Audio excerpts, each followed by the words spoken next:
spring, but here in Kauai, we have been roasting today.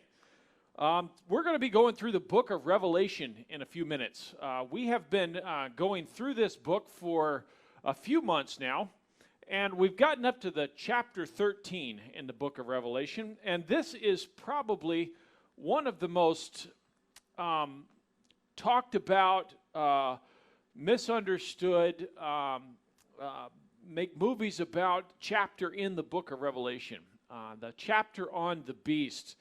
It is sensational. It's exciting. There's a chimera in it that an animal, a beast that's a mix of a bunch of different beasts. There's horns, there's crowns, there's names, there's blasphemies.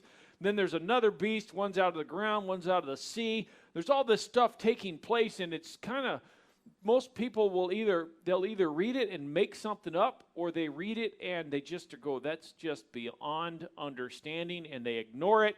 Well, tonight we're going to go through it verse by verse. This is by no means new material. I'm not coming out with anything groundbreaking, but we're going to go through it verse by verse and see clearly what the Bible is teaching in the book of Revelation chapter 13, and it's not going to be intimidating by the time that we're done with this.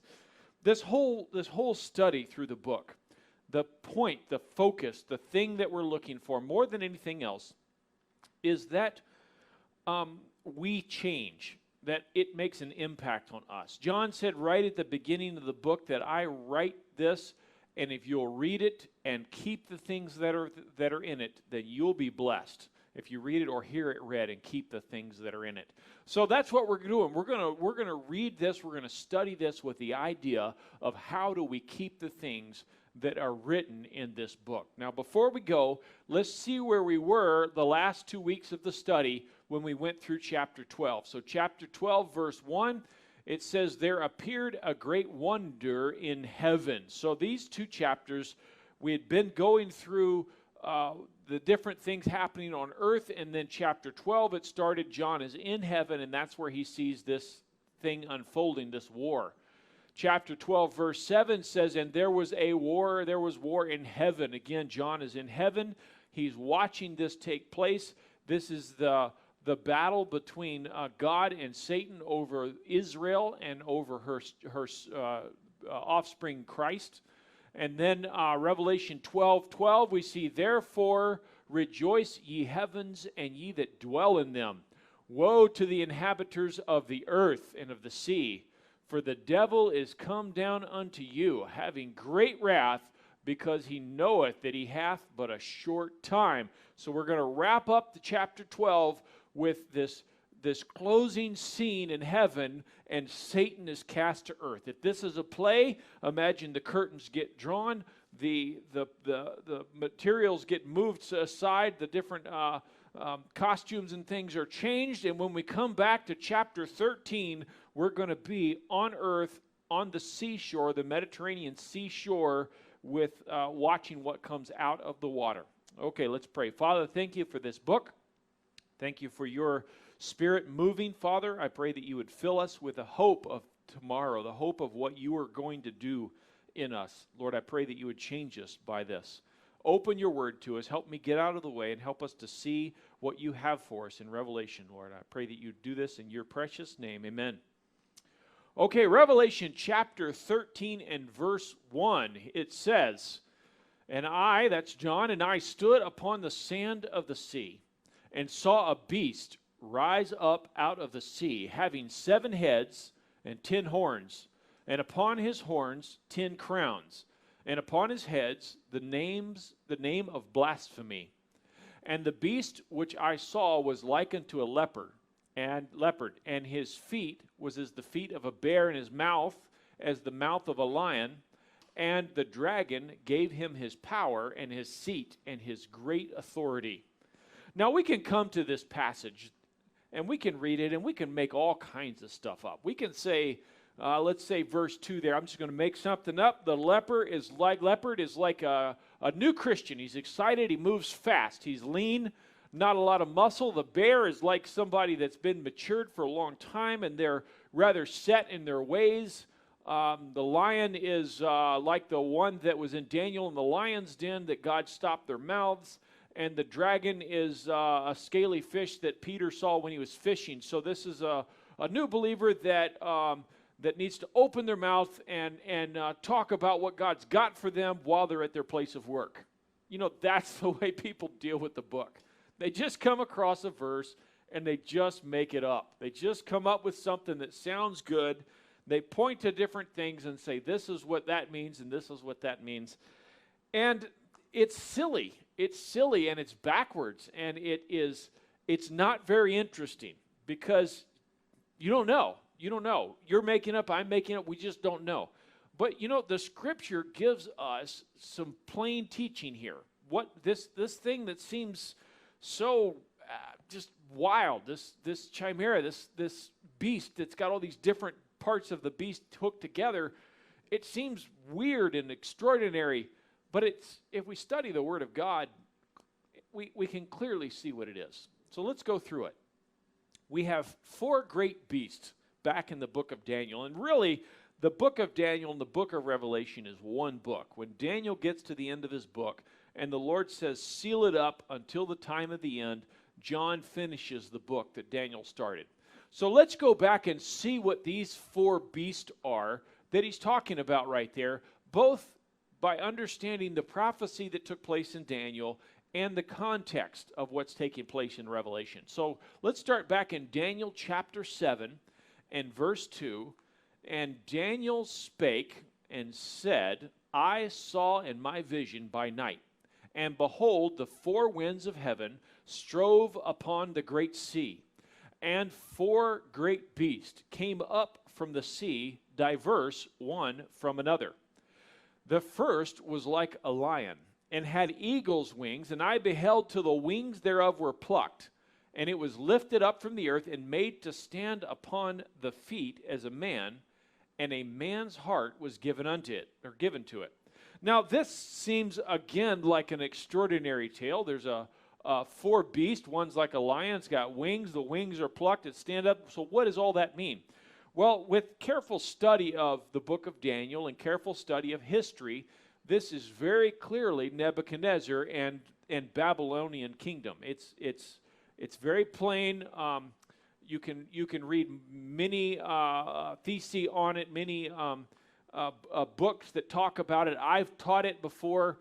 I would like to stop and go through Daniel and prove this. It's very easy and it's exciting, especially when you get to chapter 11 and the 4th kingdom, the leopard's kingdom, is broken down. It gets really exciting to see the specificity of prophecy.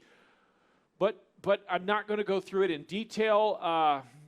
If you want to get more detail on it, read many different commentaries. J. Vernon McGee,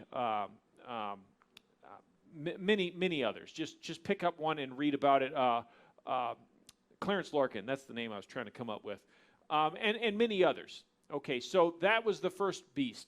7, Daniel chapter 7, verse 5, and behold another beast, a second, like to a bear, and it raised itself up on one side, and it had 3 ribs in its mouth, on the mouth of it, between the teeth of it, and they said thus unto it, arise, devour much flesh.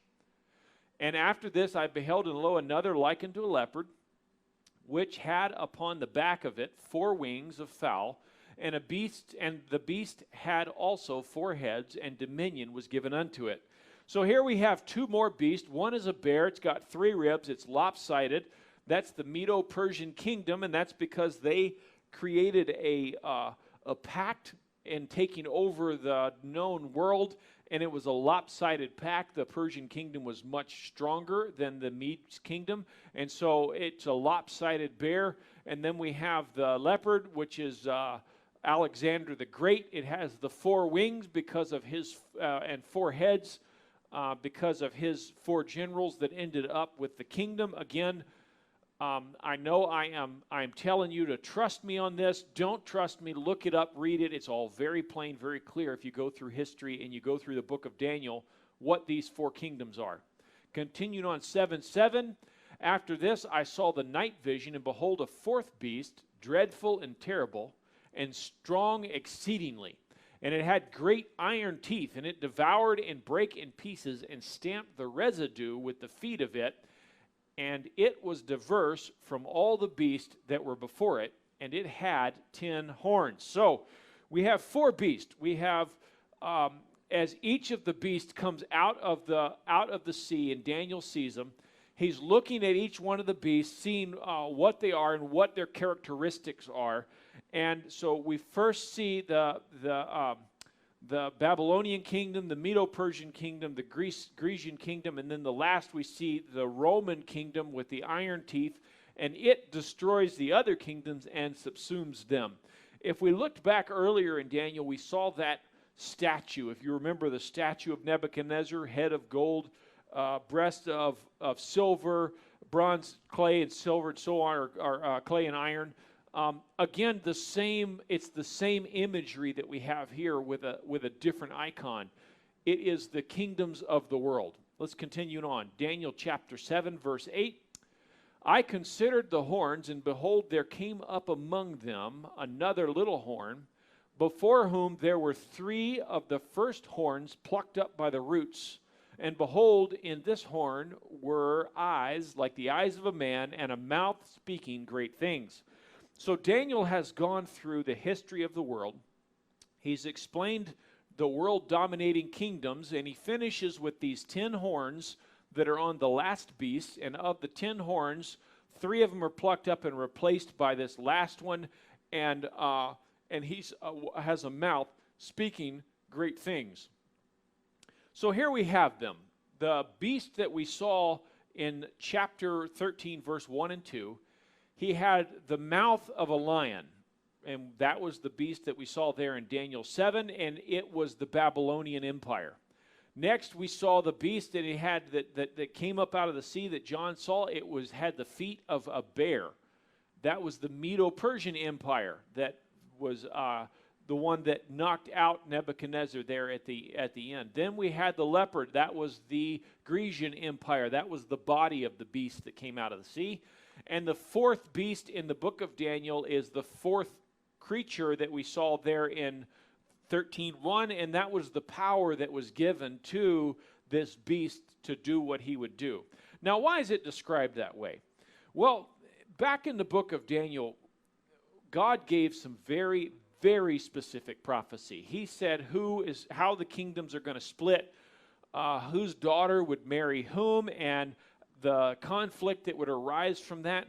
And if you read through chapter 11, it's so detailed that when you take Herodias or Josephus and you lie those books, the history books next to Daniel, it's improbable. It's unbelievable that Daniel was written prior to the history taking place, because it's not just detailed. It's strange, or even minutia detail, things that you wouldn't think mattered. Conflicts in families and daughters getting mad at dad and stuff like that. And you go, why would that be in prophecy? What difference does it make why that's in prophecy? Well, the reason is that God was saying, look, I can tell you what's coming. I can explain to you what's coming. And here's how I prove it. So with the writing of the book of Daniel, within a few generations, much of that was fulfilled. And by fulfilling that, it explains what these images are in the book of Daniel. So that when we get to the book of Revelation, and he shows this beast coming out of the sea, it's clear that this beast is a representation of the kingdoms of the world. Not because I made that up and it sounded cool, but because as we go back in the book of Daniel and see the same beast used in the same way, we see it's the kingdom of the world. And it ends up with these 10 horns, and the last horn is speaking clever things. Revelation 17:12, and the 10 horns which thou sawest are 10 kings, which have received no kingdom as yet, but received power as kings 1 hour with the beast. These have one mind, and shall give their power and strength unto the beast. So the 10 horns that we saw way back in Daniel, they're described a few times in Revelation. Every time they're described as these 10 kings or authorities that come onto the world kingdoms. So we had all of those world kingdoms in one. We see these last 10 kings that have that power. 3 of them are plucked up at some point, and replaced by the beast, and he has a mouth speaking great things. Now, why is that important? Because God is dealing with right now the kingdoms of the world, and he's dealing with the end game, the final chapter, if you will, of the world, and how it's going to end up. This has always been a contest for this planet. The Bible, the story of the Bible, it's a contest for this planet. It's a drama of a kingdom unfolding. And so here we see an overview in the first two verses explaining that as John is standing on the seashore, he sees coming out the kingdoms of the world from the beginning to the end. They're coming out, and he's going to explain how those kingdoms end up in the palm of the hand of the dragon that we was talking about in the previous chapter. In other words, the world kingdoms come out of the sea, and as they do, the dragon comes out of the earth. The beast, or the devil, will come out of the earth, and he will assume authority and give power to this last great ruler of the planet. And this last great ruler of the nations of the world will join hand in hand, hip to hip with Satan himself, and they will rule the planet as one authority, one power, speak with one voice, quite literally, as this last king is wounded. And then God will destroy the kingdoms of the world that started all the way back there in the book of Daniel. If you remember the statue, the stone cut out without hands that comes down and hits the feet and destroys the last kingdom, the whole kingdom of the world topples. Now, why is it all pictured in one beast, and why these four kingdoms? Why not Europe or Zimbabwe or Romania? Why is it these kingdoms? Well, the answer is simple. These kingdoms conquered the whole world. They owned the globe as it was known at the time. The first one that did it, that we see owning the whole thing, was Nebuchadnezzar. And it actually says that he has power over the whole earth, that he's the king of the whole earth there, because he conquered everything that was known. The Persians did. Under Xerxes, they conquered the whole world with the 10,000 immortals, they called them, and they conquered the Grecian Empire and all of that. The only thing that stopped Xerxes or Persia, the only thing that stopped Persia and the Medes, and the only thing that stopped Alexander the Great, was supply lines and how far they wanted to go. So they conquer everything that's known in the world. So these kingdoms, these empires, represent the kingdoms of this world. And then we get to the Roman Empire. And the Roman Empire subdues the whole world and conquers it. But then they fall apart. Internally, they're not conquered, they just fall apart. But the Roman Empire, that's pictured as the 10 toes, or it's pictured as the 10 horns that are coming out, as their empire expands and goes out, that Roman Empire extends till today. We're still part of it. Now, we don't get ruled from Rome, but our language, much of our culture, the way that we do government, the way that we do roads, and so much as our postal system. All of those things sprang from the Roman Empire, and we had the 9th Legion up in Europe. We had ones over in Germany. We had Romans down in Egypt. And these guys, kingdoms spread around the world. So the kinship that the kingdoms of the world have today runs back to Rome. We're still part of that world kingdom.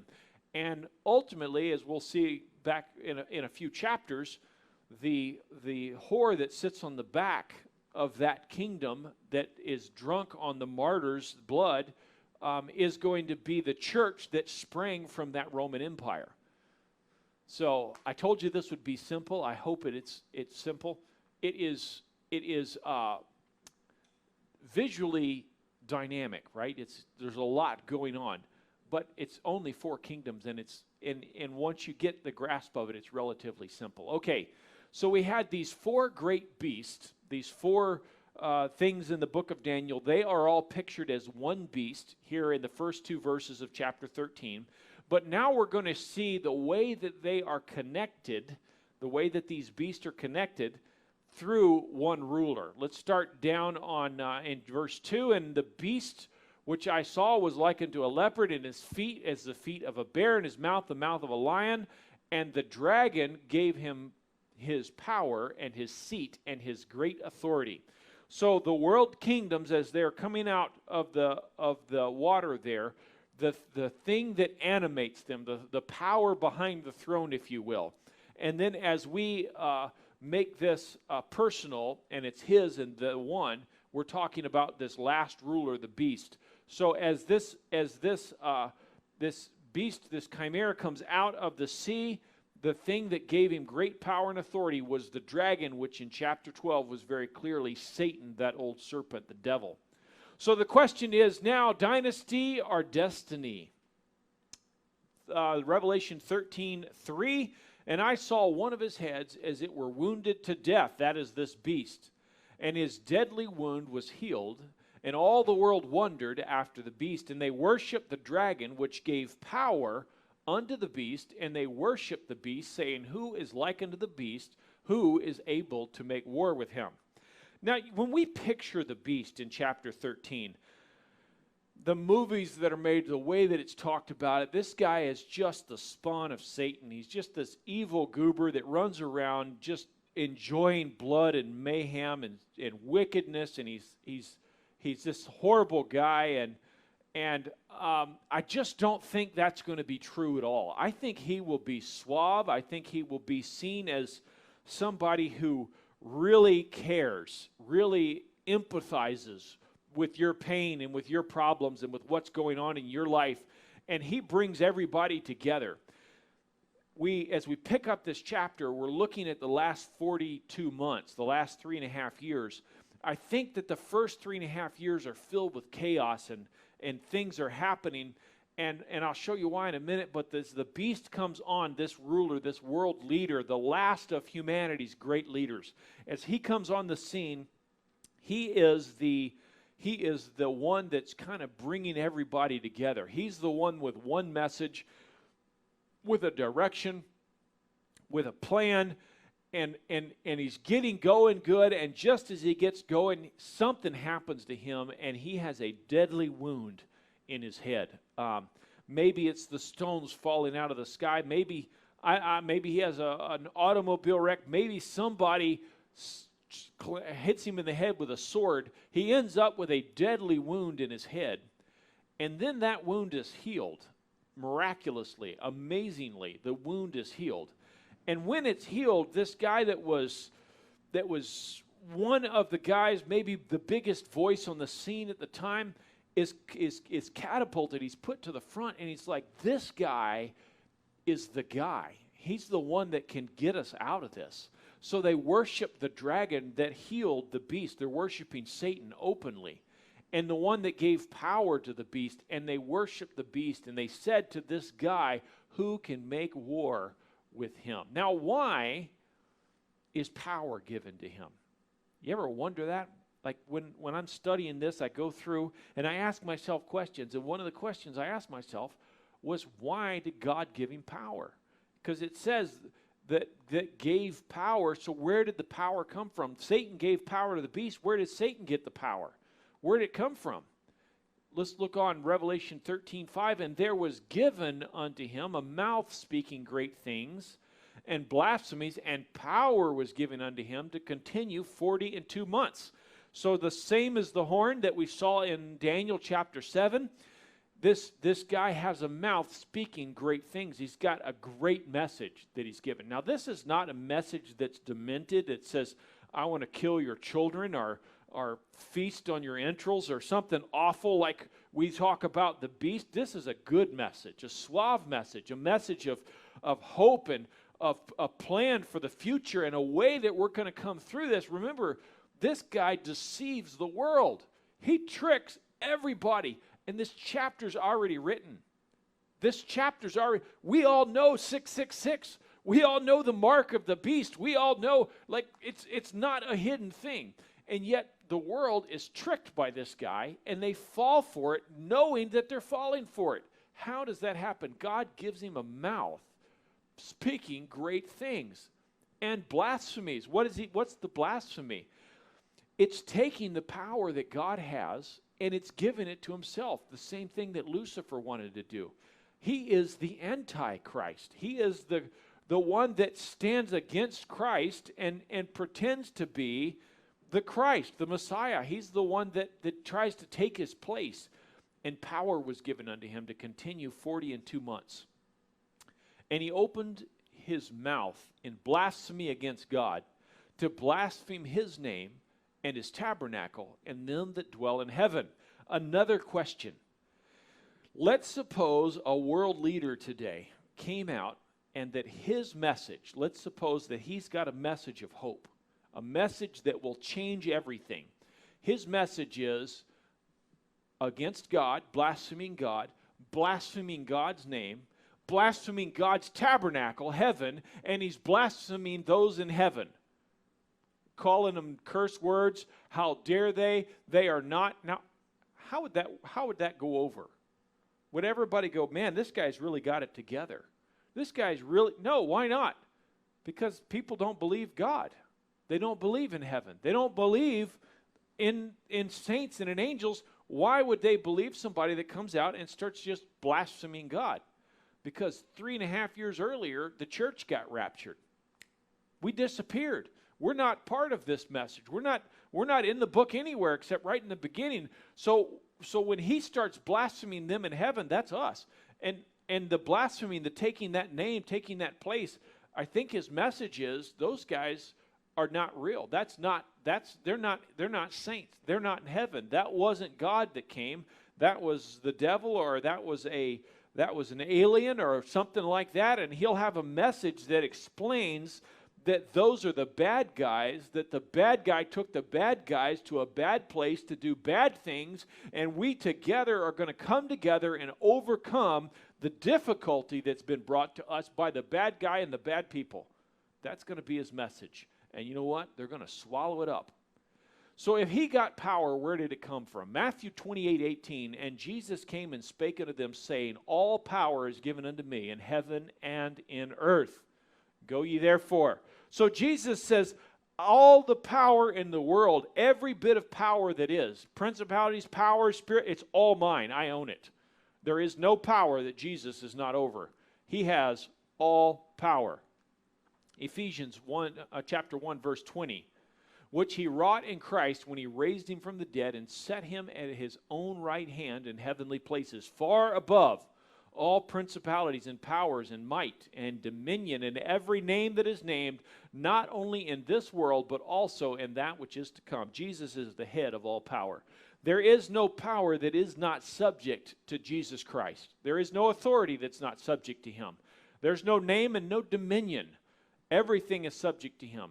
So if this power comes from the beast, it has to originate from Jesus. Why would he do it? Revelation 13:7. And there was given to him to make war with the saints and to overcome them. And power was given him over all kindreds and tongues and nations. We just read in the book of Matthew that all power was given to Jesus, right? He has all power. He still has it. And yet back in chapter 12, we saw that as they flee, Matthew 24, as Israel flees and the tribulation saints flee into the rocks and the dens, and they're hiding, and the beast spits out the water that tries to get them. The ground swallows it up. There is a struggle to kill these guys. In heaven, we saw earlier when they're under the throne and they're crying out, how long, O Lord, before you avenge our blood? And he gives them white robes and harps to wait for a while there under the throne. And then it works. The devil kills them all. Power was given to him to overcome them, to destroy them over all kindreds and tongues and nations. Again, why would God do that? Revelation 13:8. And all that dwell upon the earth shall worship him, whose names are not written in the book of life of the Lamb slain from the foundation of the world. If any man have an ear, let him hear. So he says, this guy has power over all kindreds, tongues, nation. He has power to kill the saints that are still in the globe. And it says, and all those that dwell upon the earth shall worship him. Now, who does that mean doesn't worship him?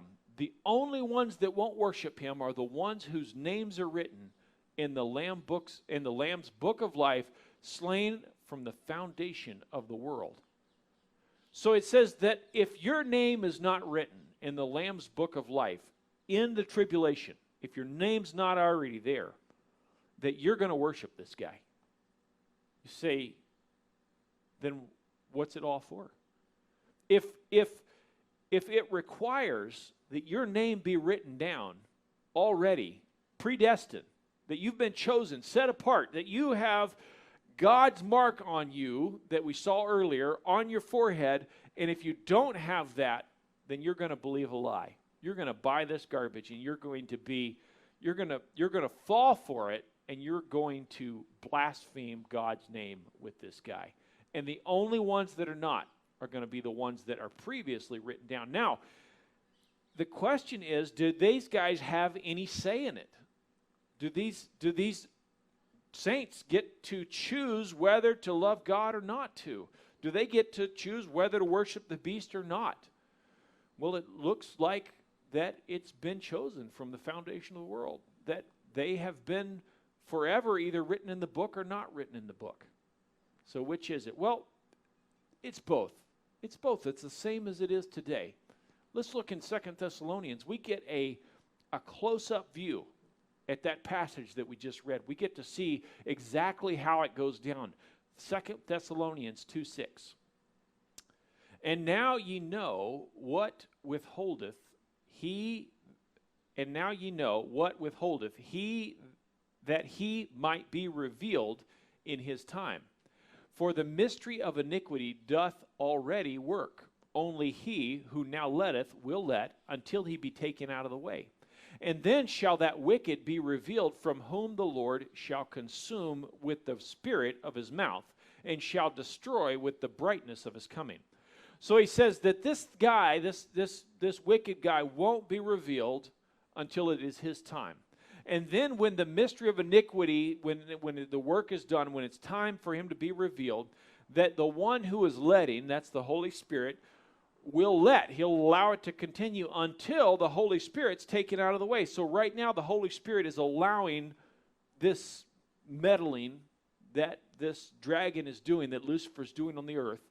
But then there's coming a time when the Holy Spirit's removed out of the way, and that wicked, the Satan, is going to be revealed, whom the Lord shall consume with the spirit of his mouth. That's the sword that comes out of his mouth, and destroyed with the brightness of his coming. Okay, 2 Thessalonians 2:9, even him whose coming is after the working of Satan, with all power and signs and lying wonders. That's the beast that we read about. So he says that this wicked that's revealed, this beast who works in conjunction in one lockstep with Satan, that he's going to be revealed with all power and with lying wonders. So the wonders that this guy is going to do are going to be a lie.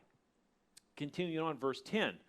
And with all deceivableness of unrighteousness in them that perish, because they receive not the love of the truth, that they might be saved. So he says that this guy is coming with lying wonders, miracles that are not pointing the direction of truth, with deceiving things that will deceive people, and it will deceive those that are unrighteous. And how? Because they did not receive the love of truth, that they might be saved. So the ones that are deceived did not receive the love of truth. It goes on, verse 11. And for this cause God shall send them a strong delusion, that they should believe a lie, that they might all be damned, who believed not the truth, but had pleasure in unrighteousness. So same group of people. At one point it says that the ones that are not marked, the ones that's names are not written down, they will be damned. All of them. And over here it says all of those who don't believe the truth, but rather have pleasure in unrighteousness, they will be damned. So what is it? The ones that don't believe or that aren't marked down? Yes. Yes, those that don't believe aren't marked down. And those that aren't marked down don't believe. And the two are connected, but not in reverse. They don't believe, so God doesn't mark them down. But they're marked from the beginning of the world, because time makes no difference with God. He knows the end from the beginning. He foreknows who's going to choose and who's not. Already he knows every person that will come into his kingdom before he comes back. And he has a book, and when the book is full, it's full. That's who he's waiting on. And who's in the book? The ones that will believe, the ones that choose truth instead of the pleasure and unrighteousness. God is amazing. And he's not stuck in a box that we try to put him in. We come to a spot and we go, which is it? It has to be one or it has to be the other.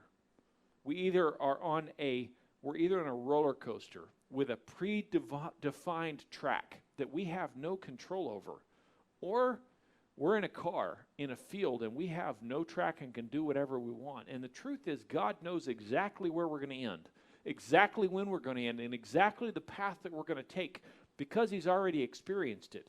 And he's already got the reward, good or bad, for the path that you end up taking, because he knows the path that you're going to take before you ever get in the truck. Before you're ever born, he knows the path you're going to take. So he knows all things. Revelation 13:10, he that leadeth into captivity shall go into captivity. He that killeth with the sword must be killed with the sword. Here is the patience and the faith of the saints. So he's going along and he's painting a pretty bleak picture. He's painting a difficult time for humanity. The kingdoms of the world, they finalize, they finish, they culminate in this beast with the powers of the kingdoms given to him. He walks the globe, and as he does, he walks lockstep with Satan. They command their armies, and they're going to have power to kill everyone. They're going to have power over every kindred, tongue, and nations. And then John says, but wait, listen. The one that's putting people in captivity, he's going in captivity. The one that's killing people with violence and with a sword, he's going to be killed with a sword, coming out of the mouth of the Son of God. Guys, be patient. Guys, have faith. Have faith and know that this is but a short time, 42 months.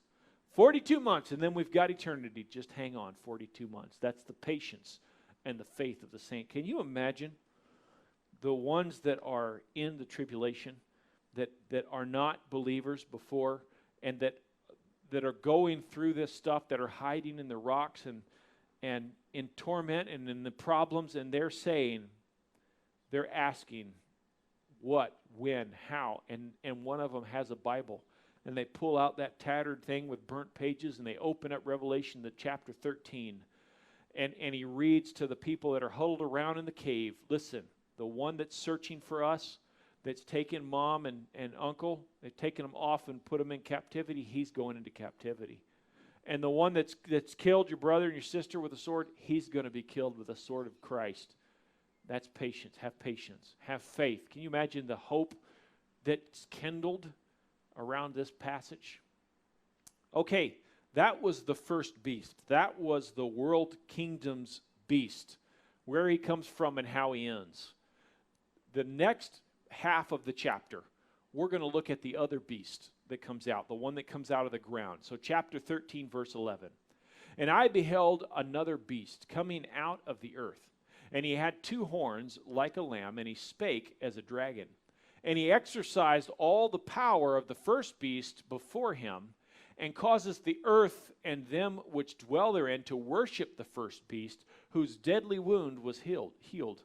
And he doth great wonders, so that he maketh fire come down from heaven on the earth in the sight of men. So John beholds, John's watching, and the second beast comes up out of the ground. And the second beast has horns like a sheep. He has ram's horns.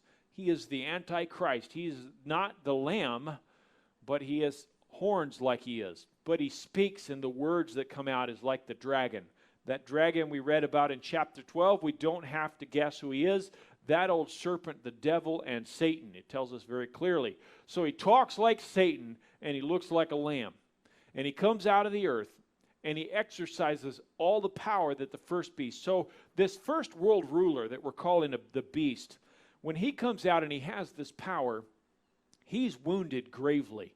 And when he is, this second beast comes up, and he exercises all the power that the first beast did. And though the one that was letting, we read about in Thessalonians, that was taken out of the way, the Holy Spirit, Since he's removed, Satan has authority that he hasn't had since Christ came. Remember back when Elijah dared the prophets of Baal to call down fire and burn that calf? Now, would you ever get into that kind of a contest? I mean, if somebody came along and bet you that they could call down fire, can you call down fire? Would you do it? Well, you'd be stupid to do it because you can't call down fire. There's nobody that can call down fire. But at the time, these guys thought they could do it. I think because they could. I think they'd done things like that before. I think that the devil had power at that time to do some amazing stuff. Remember Moses? Those guys, they could turn water to blood. They could make a staff turn into a snake. How? Because Satan had authority at the time that he doesn't have now, because Christ took the planet back. Until we are gone, the Holy Spirit's removed, and now Satan is back, and he is working openly in the world for the first time in a long, long time. He's working openly, and he's telling people, trust me, because I can... And he calls down fire. He heals the beast. He's going to animate an inanimate statue. Chapter 13, verse 14. And deceiveth them that dwell on the earth by the means of those miracles which he had power to do in the sight of the beast, saying to them that dwell on the earth that they should make an image to the beast, which had the wound by the sword and did live. So as this second beast comes out, as Lucifer embodied in some way comes out and begins to speak and begins to talk to people, the first thing he says, make an image, a graven image. Do something, make an image to this beast. You know, his playbook hasn't changed. Remember the children of Israel get across the Red Sea? What's the first thing they're inspired to do? Make an image. Make a statue and worship the dumb thing. You ever wonder why idolatry sticks around like it does? Why it's so, it permeates cultures across, unless you have a Judeo-Christian faith where you believe in one God and believe not in icons, that he is an invisible God that we worship. Unless you're that guy, idolatry just takes apart the world. It's everywhere. That is Satan's go-to, man. That is his thing. Why? Because he wants to supplant. He wants to take the place of God Almighty. He wants to remove your faith in him by giving you faith in a statue. And that's what he does here when he has free reign. He says, in the sight of the beast, all these miracles that he's done, he says, make an image, make a statue of the guy that got healed and worship that statue. Romans 1:21. Because that when they knew God, they glorified him not as God, neither were thankful, but became vain in their imaginations, and their foolish heart was darkened. Professing themselves to be wise, they became fools and changed the glory of the incorruptible God into an image made like to corruptible man, and to birds and four-footed beasts and creeping things. So there comes a point in mankind when they don't like to retain God in their knowledge. They don't like to remember God. They don't, because their foolish hearts are darkened and they want to sin. They want to do bad stuff. So instead of worshiping God, they start worshiping images, idols, and four-footed beasts, animals, and things that look like men. And it's no different here in the book of Revelation. Revelation 13:15. And he had power, that's the second beast, that's Satan that came out of the sea. He had power to give life unto the image of the beast, that the image of the beast should both speak and cause that as many as would not worship the image of the beast should be killed. Remember Nebuchadnezzar, the first thing he did when he had the dream of the statue was make this gigantic statue and command that everybody should bow down and worship it. Satan's playbook has not changed. You get this awesome world ruler, this world leader. Remember, the first leader in this whole thing that we saw, the first leader was Nebuchadnezzar, the lion, the head of gold. That was the first one. And what did he do? Let's make a statue that looks like me and worship him.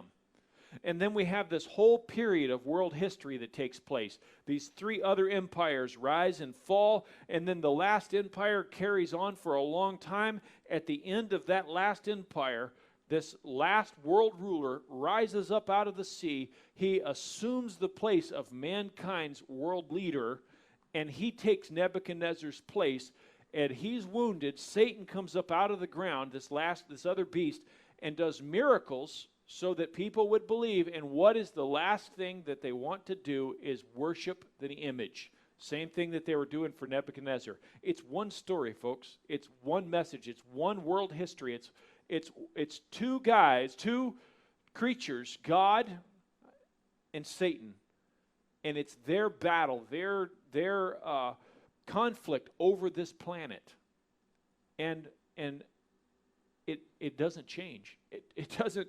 We see the intricacies that we get caught up with, but friends, it starts with Nebuchadnezzar. It ends with the beast with the same image, and Satan gives this beast the power, this image, the power to speak.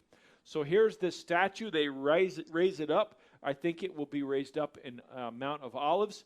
I think that as the statue is raised up, and I don't think it'll be animatronic. I don't think there will be gas and pressure and electricity and things to make it move. I think it won't be holographic. I think this thing is going to be a metal golden statue that the world puts together, that they put up of the beast. And I think that Satan is going to rise up in a form that's probably not a man. I think he'll be in a serpent or dragon form, and that he will look at that statue and say, speak, and that thing will start to speak. I think devils will get in there, the metal will melt down, and that thing will start to speak, and it will lift its arm and it'll point and say, he doesn't have our mark, kill him. Because it says he will cause as many as would not worship the image of the beast should be killed. I think that this thing will point out, and it'll say, okay, over there, Jacob Zechariah, he's over there in that rock. He's hiding, and here's where he's at, and he will cause these things to be killed, because it says that the beast is given power over every kindred. And I think this is where that power comes from. 13:16, and he caused all, both small and great, rich and poor, free and bond, to receive a mark on their right hand or in their foreheads, that no man might buy or sell save he that hath had the mark, or the name of the beast, or the number of his name. So here we see that the beast, this image of the beast that's speaking, that is able to point people out and able to cause people to get killed. He's the one that says you have to have this mark, and if you don't have the mark, you can't buy or sell. Now, much ado is made about this mark. People think it's a vaccine, and it's a 5G, and it's before that it was credit cards. Before that, I remember when I was young, a guy that came through telling us that it was barcodes, that when you buy stuff, every barcode, if you add them up, divide by 6, multiply by 3, and do all this stuff, it comes out to 666. I've heard that it is the Social Security number. If you, once again, add, subtract, multiply, switch, choose, and it comes out to 666. All kinds of things are pointed to and said, this is going to be the mark of the beast. When the mark of the beast comes, the saints aren't going to be here. The Christians, the bride of Christ has been raptured out. The ones we see in Matthew, the virgins that are 5 wise, 5 foolish, they're the ones that are here. They're the New Testament, the tribulation saints. The 144,000 in the everlasting gospel that's preached. The mark of the beast is something that this statue says you must get a mark to identify that you're mine, that you are in allegiance with me. And everybody that has their name in the Lamb's Book of Life is going to buy this mark. They're going to believe it. They're going to believe that they need to be in allegiance with this guy, and they're going to sign up for one of these. The mark is going to not be a point of commerce. It's going to be a point of allegiance. Now, it might be used in commerce. It might be scanned and used to have credit. I don't know. But that's not the point of it. The point is to show that you have allegiance to the statue. Until that statue is lifted up and until it is speaking and talking, then you cannot take the mark of the beast, because the beast is not here for you to get his mark. When you get his mark, or you get his image, a little picture of him or his number, then you'll have the mark of the beast. Finishing out, Revelation 13:18. Here is wisdom. Let him that hath understanding count the number of the beast, for it is the number of a man, and his number is 666. 666 is the number of the man. Now, it's hard to believe that the world is going to be so stupid as to receive a mark of the beast knowing that this is 666. I think that the beast is going to turn it around. I think that he's going to say the bad guys that left, they left and they said that we were the bad guys and they lied. And you know what? I'm going to take this number that they said was bad, and I'm going to prove to you it's not bad, because you know I'm the best guy there is, and I'm going to take that number and we're going to use that and ha ha ha in their face. And he's going to speak blasphemy against God, against heaven, against the saints that are in heaven, against the host of heaven. He's going to curse us out. And he's going to say, we're the good guys and they're the bad guys. He's going to speak blasphemy. Okay, I hope that this chapter is less daunting. I hope it's less difficult. I hope that when you read the chapter, it doesn't make you just scratch your head and go cross-eyed. We did not deal with the horns in this chapter. We did last chapter. We will in 17. So I didn't want to use and deal with the horns right now. There's a ton of stuff that we skipped in the book of Daniel, chapter 7, 8, 9, up in 11, just because we're not teaching the book of Daniel right now. But by all means, go back and do your due diligence and see if those images in the book of Daniel were indeed those kingdoms. I think you'll find it very clearly that it is those kingdoms. Now, before we wrap up, I want to see if there are any questions. So the question was, are we still here during the beast? No, we are not here at the time of the beast. We're not teaching the rapture through the book of Revelation, because that's actually in the book of Thessalonians. What we see in the book of Revelation is the second coming, the second advent, we call it. We see when Christ comes back at his triumphal entry and comes around the globe slow, and mountains fall down. It's very different than the trump that we see back in Thessalonians. So, no, the rapture takes place at the beginning. Getting caught up takes place at the beginning before the 7 years starts, and then the 7 years starts after that. That's called a pre-trib, and I think it's super clear in the Bible. Any more questions?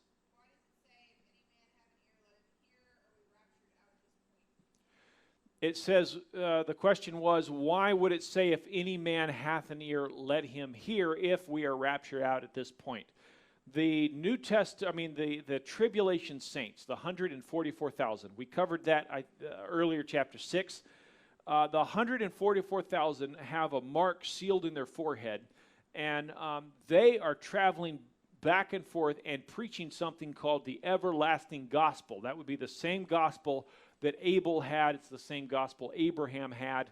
It is the gospel that you trust God, believe God, and follow him, have faith in him, and that he will keep you and protect you. It is not part of the bride. It's not that. It's not the same way that we are. The first resurrection is still here. These guys will still be the New Testament. The tribulation saints will still be resurrected in Christ. But I've dealt with it more detail earlier.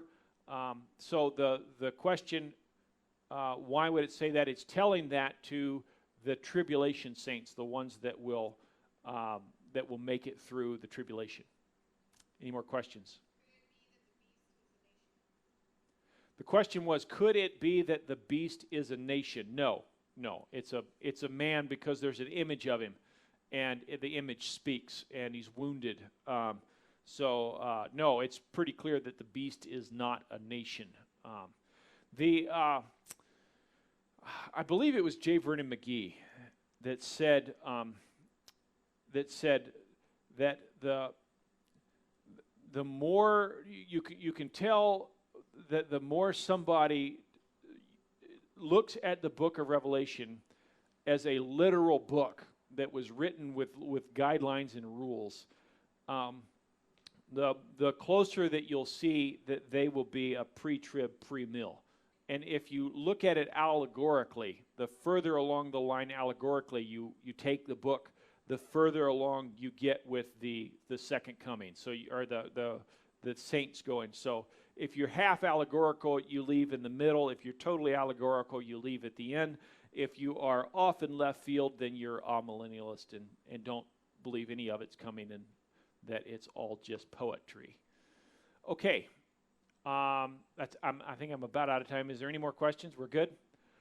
Okay, well, I appreciate the questions, some of that is answered in more detail if you go back and check out the earlier videos. If you have more questions, put them on YouTube, and I will do my best to answer them. So thank you for being with us tonight, and join us back here Sunday morning. We're going to be right back here in our tents talking about hope, so join us for that. Okay, let's pray. Father, thank you for your grace and goodness and mercy, and thank you for this word. I pray that you would just instruct us by it, that we would grow, that we would be closer to you, that we would trust you better, that we would walk with you nearer. Father, I pray that you would go with us, and Lord, counsel us always to walk in the Spirit. Lord, in Jesus' precious name, amen. All right, I'm Nathan Pearl. You've been at Crossroads Christian Fellowship, and we will see you next week. Thank you.